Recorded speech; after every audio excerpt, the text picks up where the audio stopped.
हमारे पास बहुत सा सामान ऐसा होता है जिसे हम यूज़ नहीं कर पाते। उसका रीज़न मैं अगर अपने हिसाब से बताऊँ, मेरे सामने जितना सामान होगा मैं उसे अच्छे से यूज़ कर लेती हूँ। लेकिन अगर वो मुझे सामने दिखाई नहीं देता तो मैं उसे यूज़ करना भूल जाती हूँ। और यही रीज़न है कि मैं उतना ही सामान अपने घर में रखती हूँ जिसका मैं अच्छे से यूज़ कर पाऊँ। मैं नहीं चाहती कि मेरे घर में कोई ऐसा सामान हो जो टाइम के हिसाब से ख़राब होता रहे, क्योंकि मुझे बड़ा फ़ील होता है अगर वो उसको मुझे गिराना पड़े या वेस्ट हो जाए। और साथ ही उस सामान की मैं क्लीनिंग भी अच्छे से कर पाऊँ, इसलिए भी मैं सामान इतना ही रख पाती हूँ जितना मेरे से मैनेज हो जाए। तो जैसे मुझे हर रात को आलमंड्स, बादाम और अखरोट भिगोने होते हैं, तो मैं इनको भूल जाती थी क्योंकि मुझे ये दिखाई नहीं देते थे। हालाँकि किचन में सामान जो बॉक्सेस होते हैं, वो मोस्टली अंदर ही रखे होते हैं, काउंटर टॉप पे इतना सामान नहीं होता, पर क्योंकि वो डेली हम यूज़ ही करते हैं तो इसलिए वो याद रहता है। और ये कुछ काम ऐसे होते हैं जो कुछ पर्सन के लिए ही यूज़ करने होते हैं तो माइंड से स्किप हो जाते हैं। लेकिन जो सभी फैमिली मेम्बर के लिए यूज़ होते हैं वो उनका यूज़ हो जाता है। तो मुझे ये डेली भिगोने होते थे तो इनको भूल जाती थी, तो इसीलिए मैंने ये रैक रखा यहाँ पे और इन पे ये बादाम और अखरोट रखे ताकि मुझे ये याद रहे और मैं इनको भिगो के रखूँ। और साथ ही मुझे पनीर डोडा भिगोना होता है, तो जैसे ही मैं बादाम और अखरोट भिगोती हूँ तो मुझे ये भी याद आ जाता है कि मुझे इनको भी भिगो के रखना है। तो मैं डेली 5 बादाम और जो अखरोट है उसका 2 एक गिरी में से 2 पीस होते हैं जो उनको भिगो के रखती हूँ। इसके साथ ही जो ये पनीर डोडा है ये 10 से 15 भिगो के रख देती हूँ। और सुबह इनको अच्छे से स्क्वीज़ करके छान के यूज़ किया जाता है, जिससे इनका सारा जो अंदर का रस होता है वो निकल जाता है। और ये था मेरा अगली सुबह। तो आज बनानी थी मुझे खीर, क्योंकि सावन चल रहा है। सावन में जो पहला वीरवार आता है उस दिन हमारे यहाँ पूजा होती है और उस दिन खीर बनती है और इसी के साथ जो पूड़े होते हैं वो बनाने पड़ते हैं। तो मैं यहाँ 2 लीटर दूध का यूज़ कर रही थी जो है टोंड मिल्क। वैसे खीर जो फुल क्रीम दूध होता है उसमें काफ़ी अच्छी बनती है, पर हम टोंड ही यूज़ करते हैं इसलिए मैं इसका टोंड का ही यूज़ कर रही थी। बाकी आप चाहे तो फुल क्रीम यूज़ कर सकते हैं और उसमें बना सकते हैं।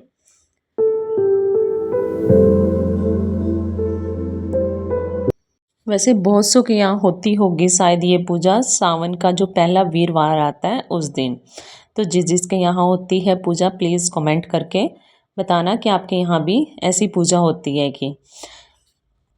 और यहाँ पे मैंने अपने राइस रखे हुए थे, तो पता नहीं मैं कैसे कहाँ खो गई और अचानक ही ध्यान आया कि मैं राइस देख रही थी।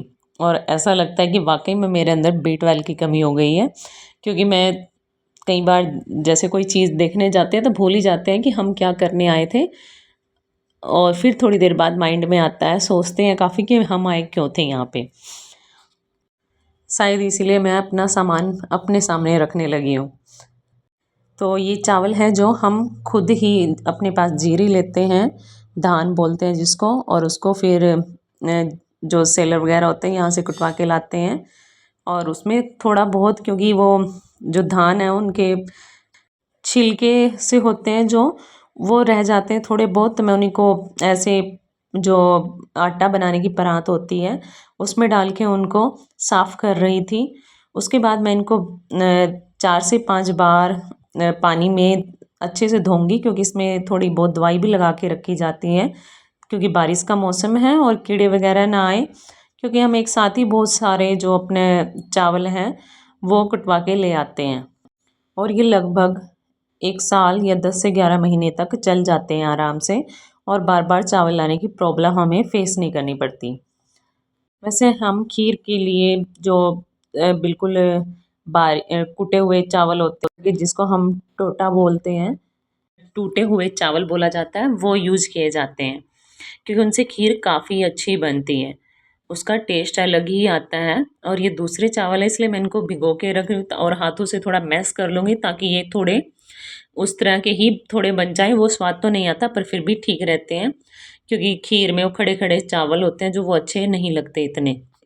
और इस पानी से साफ़ करने के बाद मैं इनको, जो हम पीने का पानी यूज़ करते हैं, उससे एक बार साफ़ करूँगी और फिर इनको भिगो के रख दूँगी।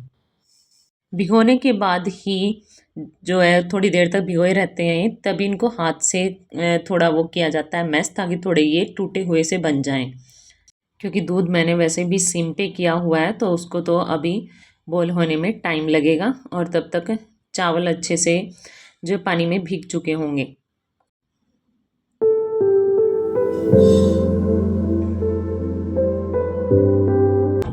और इसके बाद मैं अपने जो थोड़े बहुत छोटे मोटे काम हैं वो कर लूँगी इसी बीच में, क्योंकि खीर जो है वो बनने में टाइम लेती है और जितना धीमी आंच पे उसे पकाया जाता है धीरे धीरे, वो उतनी ही अच्छी बनती है।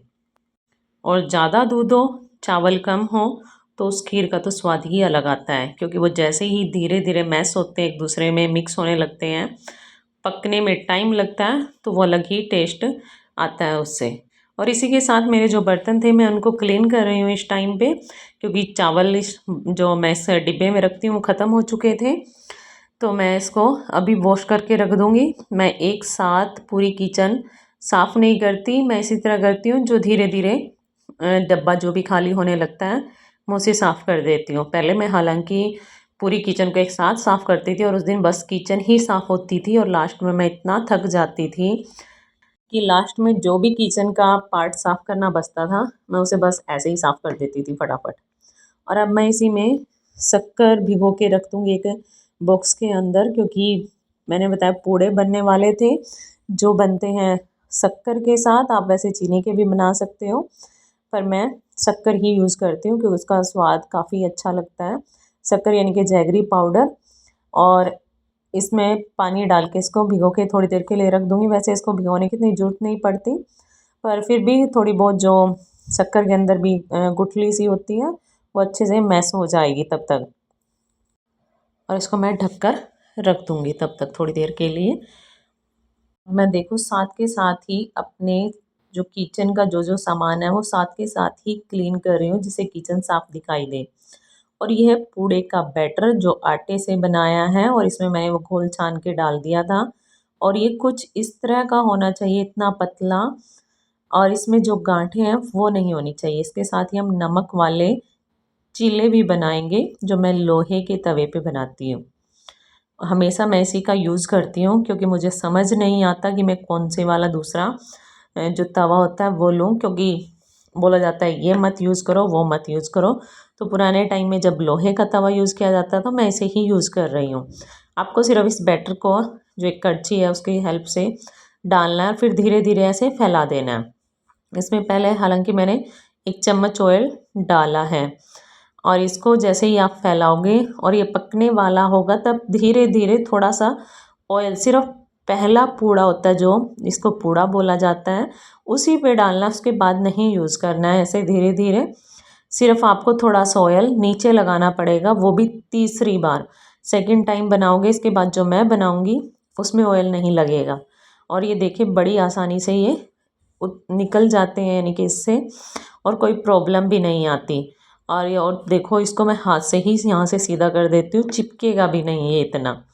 और लोहे के तवे पे जो बनते हैं उसका स्वाद ही अलग होता है। वैसे ही चूल्हे पे बनाए जाते हैं गांव में, तो उनका तो कोई, मतलब ये गैस पे जो खाना बनता है चूल्हे का, उनका तो स्वाद ही बिल्कुल अलग होता है, उनका कोई मुकाबला नहीं कर सकता। और देखिए इसी पे मैं बना रही थी वो चीला, मैंने इसको ऐसे ही डाल दिया और मैं स्पून की हेल्प से इसको फैला रही हूँ। तो मैं आपको दिखा रही थी कि इसलिए मैं थोड़ा साइड होके बना रही थी, और इनको बनने में थोड़ा टाइम लगता है, तो इसलिए मैं थोड़ी देर के लिए बाहर टीवी चल रहा था वो देख रही थी बीच में। जब आप रोटी बनाते हो तो एक सीखती हो, पर दूसरी आप हाथ से बना लेते हो, तो आप बिजी रहते हो, लेकिन चिल्ला थोड़ा टाइम लेता है उसको पकने में। तो थोड़ी देर के लिए लगता है कि हाँ थोड़ा फ्री खड़े हैं, तो थोड़ा बोर से होने लगते हैं, इसलिए मैं बाहर जाके टीवी देखने लगी थी। तो मैं इस तरह लोहे के तवे पे मैंने पहले भी दाल का भी डोसा बनाया, जो मैंने एक शॉर्ट्स में डाला था, अगर आपने नहीं देखा है तो आप देख सकते हैं। और ये आसानी से बन जाता है, इसमें कोई प्रॉब्लम नहीं आती है। देखिए मैं आपको साइड से होके भी दिखा रही थी कि आप आसानी से स्पून से भी इसको फैला सकते हो, चिपकता नहीं है। सिर्फ एक ही चीज़ का ध्यान रखना है, स्टार्टिंग में ही थोड़ा ऑयल यूज़ करना, जो ऑयल डालें आप उसको पूरे तवे पे फैला लेना है ताकि वो एक ही जगह इकट्ठा ना हो। और देखिए इसको मैं एक ही हाथ से फ़ोन को पकड़ रही हूँ और आपको दिखा रही हूँ कि आसानी से उतर गया और इस पे मैंने साइडों में कुछ नहीं लगाया। तो ये था मेरा आज का व्लॉग। अगर आपको पसंद आए तो लाइक, कमेंट और सब्सक्राइब करें।